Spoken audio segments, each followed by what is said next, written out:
தமிழ்நாட்டில் ஒரே கட்டமாக மக்களவைத் தேர்தல் நடத்த வாய்ப்பு என்று தற்போது அண்மை செய்தி கிடைத்திருக்கிறது. நாளை மக்களவைத் தேர்தல் தேதி அறிவிக்கப்படக்கூடிய நிலையில் ஒரே கட்டமாக தமிழ்நாட்டிற்கு தேர்தல் தேதி நடத்தப்படும் என்ற தகவல் தற்போது வெளியாகி இருக்கிறது. இதுதான் தமிழ்நாட்டில் அரசியல் கட்சிகளிடம் அங்கீகரிக்கப்பட்ட அரசியல் கட்சிகளிடம் கருத்து கேட்பதற்காக தமிழ்நாடு வந்த தேர்தல் ஆணையர்கள் கூட்டத்தில் பல்வேறு அரசியல் கட்சி தரப்பு இதுதான் பிரதான கோரிக்கையாக முன்வைக்கப்பட்டது. ஒரே கட்டமாக தமிழ்நாட்டிற்கு தேர்தல் நடத்த வேண்டும் என்பதுதான் பல்வேறு அரசியல் கட்சியுடைய பிரதான கோரிக்கையாக நிலையில் அதையே தற்போது தேர்தல் ஆணையம் நடைமுறைப்படுத்தக்கூடிய வாய்ப்பு இருப்பதாக ஒரு அண்மை செய்தியாக நமக்கு கிடைத்திருக்கிறது. எனவே கடந்த முறை 2019 மக்களவைத் தேர்தலிலும் தமிழ்நாட்டிற்கு ஒரே கட்டமாக தேர்தல் நடத்தப்பட்டது குறிப்பிடத்தக்கது. பல கட்டங்கள் சராசரியாக 7 கட்டங்கள் வரை இந்த தேர்தல் என்பது நடத்தப்படும். குறிப்பாக வடகிழக்கு மாநிலங்களிலும் இந்தி பேசக்கூடிய மாநிலங்களிலும் பாதுகாப்பு காரணங்களுக்காக பல்வேறு கட்டங்களாக பிரித்து நடத்தப்படும். விவரங்களுடைய நிகரான சிறப்பு செய்தி சுஸ்திரா விவரம் என்ன?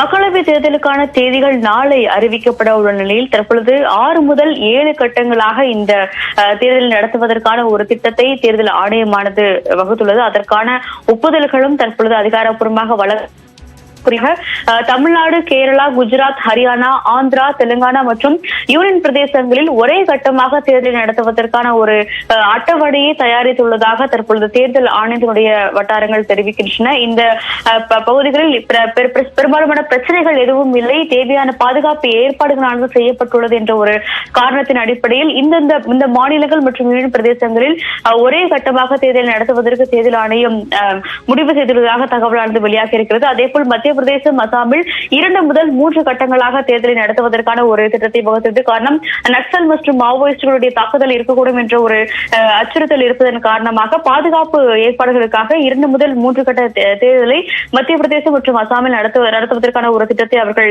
வகுத்திருக்கிறார்கள். நாளை மக்களவை தேர்தலோடு சேர்த்து அருணாச்சல பிரதேசம், ஆந்திரா, ஒடிசா, சிக்கிம் ஆகிய 4 மாநிலங்களுக்கான சட்டப்பேரவை தேர்தலுக்கான தேர்தல் தேதிகளும் நாளை அறிவிக்கப்பட உள்ளது மிக முக்கியமாக பார்க்கப்படுகிறது.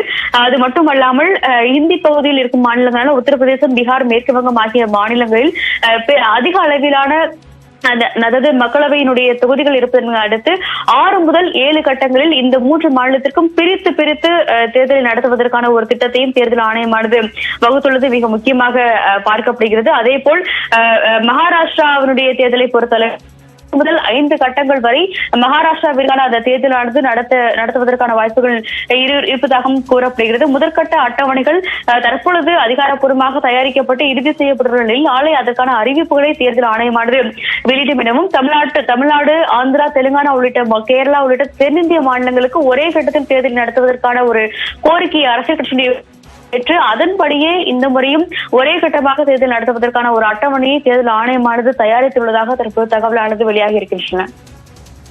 உங்களுடைய விரிவான தகவலுக்கு நன்றி சுசித்ரா.